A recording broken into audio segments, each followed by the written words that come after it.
Bigger trains? Faster trains.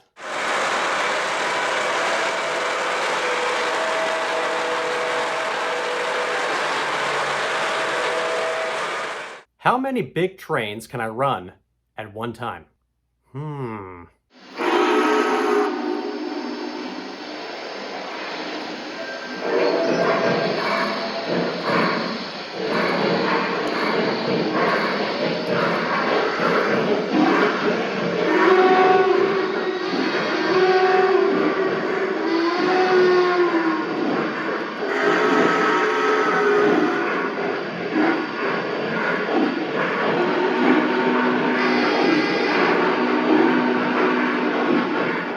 Gonna need to check my electric bill after that one. Welcome back, folks!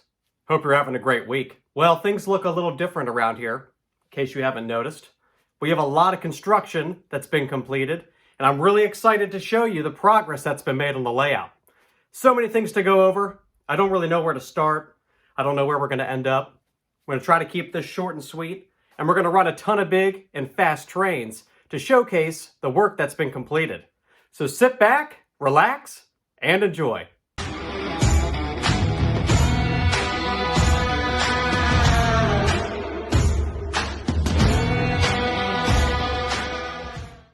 The last month has been busy in the train room. I've been putting track down, I've been working with my friend Lawrence on all the woodwork that you see, and we're going to go through that in just a minute. I cut my thumb on the new Gargraves track, as you can see here. It's one of my daughter's Band-Aids. Which one did I get? And the room has been a mess for the last month. Luckily, I was able to clean everything up. I even found a hidden fortress under the train layout that my daughters had made. As you can see, they left behind some friends. I guess they want to watch the trains run too. Tonight, we're going to test the work that's been done on my train layout. What you're seeing are two elevated loops that have been added around the perimeter of the layout. Yes, the entire perimeter. These tracks consist of two very large loops. The diameter measures 96 inches on the outer track and 89 inches on the inner track. So these curves afford us much larger trains at much higher speeds, which is the reason we are going to test with my biggest and fastest trains. We're going to test this together. Nothing could go wrong, right? Right? For tonight's test, I grabbed a couple of special trains. The first is the Lionel TMCC Acela. This is not the new Acela. This is the TMCC Acela from several years ago. And I picked this one so we can test speed. Start it up. Cool.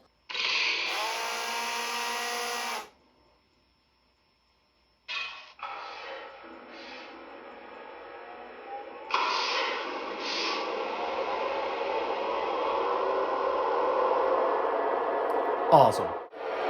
Just riding over the bridge.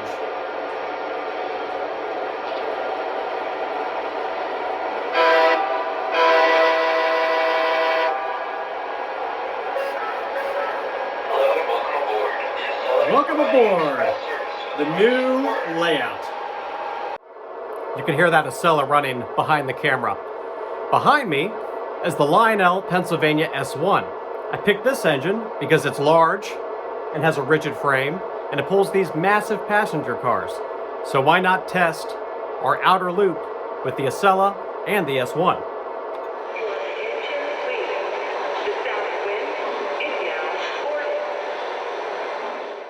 Rounding out our new elevated tracks is the Mth Premiere Allegheny.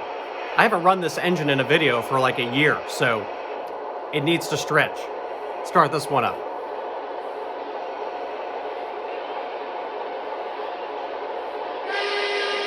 Let's start on the north end of the layout, which is the area that I call Addison. This area was heavily impacted by the renovations, so the town is going to be a little bit different. But I've added a couple of elements. We're going to have a little bit of a new layout to the town, and I've added a new building here by Woodland Scenics. This building's really cool. Look at all the detail on this. Well, I was so excited when this came. The trains will actually enter a tunnel in the town of Addison. There was always a tunnel here, but I made it a little bit larger to accommodate these larger tracks that are riding above it.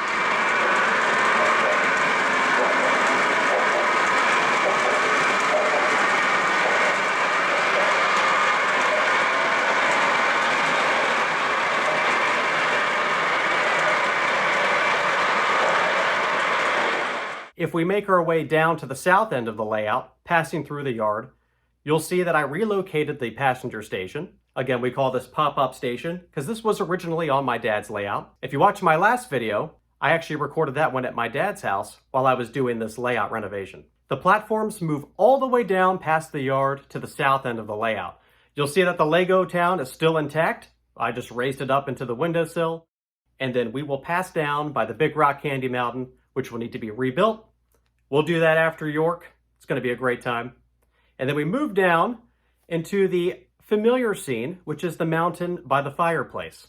So most of this looks familiar. It's just been raised up and expanded to allow the larger tracks. One of the neat elements here is that we have the turnout from the bottom of the yard. So rather than creating a tunnel portal into this little hillside or mountain scene that I'm going to make, my friend Lawrence does all the woodworking. If you've ever seen my benchwork video, you're probably very familiar with the work that Lawrence is capable of doing. He's just a great friend, and he has just been a huge help on my bench work. Well, Lawrence went ahead and used his CNC machine and created this girder bridge that you see here.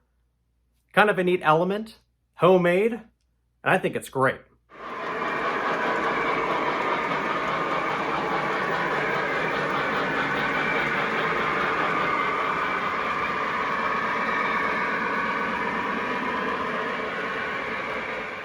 As we move around this mountain scene, we pass over my original water feature. I was never really happy with how this water feature turned out. I'm not an expert in how to create realistic water. I made a huge mess. It was really shallow. It looked more like a muddy puddle. RBP loves muddy puddles. That was weird. We're going to retain a little bit of my puddle right here in this section next to the Bailey Township. And the platform that you see is a temporary bridge.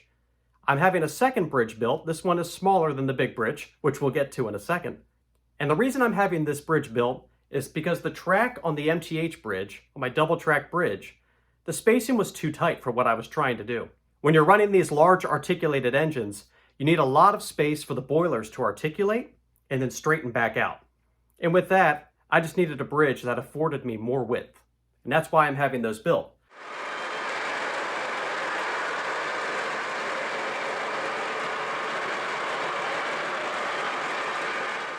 And here comes the main event. As we pass through the Bailey Township, we enter a bridge. Of course, this is the prototype blank that's in place just for the testing. The bridge I'm having built is a replica of the Steubenville Railroad Bridge that goes over the Ohio River.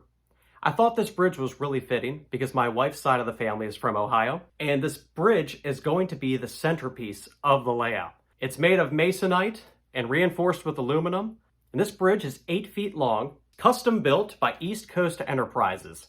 These guys are great, and they were awesome to work with. It's going to be on display at the York Train Show.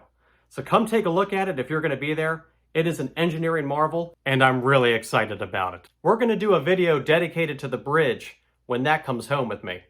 So I don't want to get too far into the details on the bridge, aside from it's going to be awesome, it's going to be epic, and it's huge. Now I know the question that's coming. Do you know what question's coming? RBP, why didn't you put in a lift-out bridge? Why didn't you put in a fancy bridge that, like a drawbridge or something that opens up? I hear ya. I thought about it for a long time. I really wanted a bridge that would maintain that wide gap. I love seeing the two areas of the layout. I like how they're visually represented, and I like the fact that the bridge will start in the town of Addison and pass over this double track area next to the Bailey Township. It's going to create a really great visual effect. I'm always chasing my kids around. I'm always up and down, off the floor, picking things up. So for now, a duck under bridge, which they call it, duck under meaning I have to duck under it. It just works. It's going to be fine. And plus it'll give me my exercise. Maybe I'll get really good at limbo. How low can you go?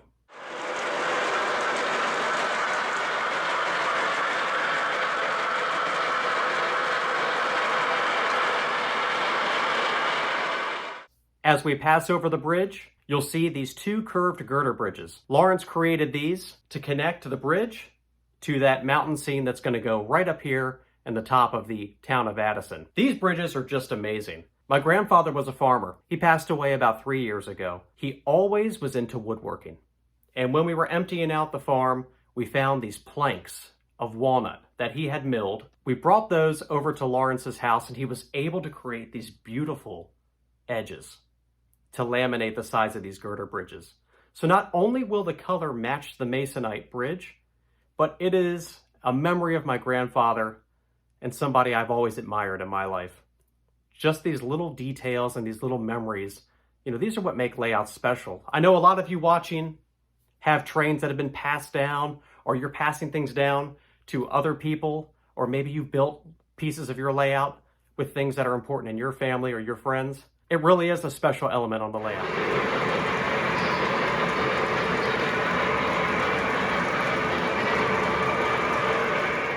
Quick announcement for the York Train Meet. This is next week. It starts on Thursday, October 20th, and it runs through Saturday, October 22nd. We're going to be having a great event on Saturday morning, a little bit of a meet and greet, chance to mingle. It's going to be myself, Eric Siegel from ericstrains.com, Jason Stuckert from the channel JD Stucks, and Norm Charbonneau, the renowned O-Gauge modeler. And there's going to be a lot of other great folks there that also do YouTube channels, and I hope to see you at the event. That's Saturday morning, October 22nd, at the Weiss Arena at the York Fairgrounds in York, Pennsylvania, from 10 to 11:30. I had a lot of fun running these trains tonight and walking you through the changes to the layout. Leave me a comment. Let me know what you think. Things I should have done differently? Would you have done this the same way? As always, a huge thank you to all of my subscribers and everyone who's been supporting this channel. My name is Chris, and this is RBP Trains. We'll see you next time.